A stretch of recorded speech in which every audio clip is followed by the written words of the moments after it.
দেখো, আমরা যারা বাইরে কাজ করি তারা খুব ভালো করেই জানি যে সকালবেলাটা ঘড়ির কাঁটার আগে আমাদের দৌড়াতে হয়। কারণ রাস্তায় বেরিয়ে জ্যাম, নানান রকম ইনসিডেন্ট তো লেগেই আছে আমাদের সাথে। তাই অফিস ডেজ ছাড়া যদি পুজো থাকে তাহলে তো ভালো কথা। যে কোনো পুজো যদি অফিস ডেজের মধ্যে পড়ে যায়, আমি বেশিরভাগ সময় একটু কাজ এগিয়ে রাখে বাড়িতে এসে স্নান টান করে ফ্রেশ হয়ে তারপর পুজোটা দিই।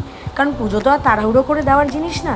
আজকেও তাই অফিস থেকে এসে স্নান করে আগে বাড়ির পুজোটা দিয়েছি, দিয়ে তারপরে বিজয়গড়ের মন্দিরে গেছি, ওখান থেকে সোজা লালখায়।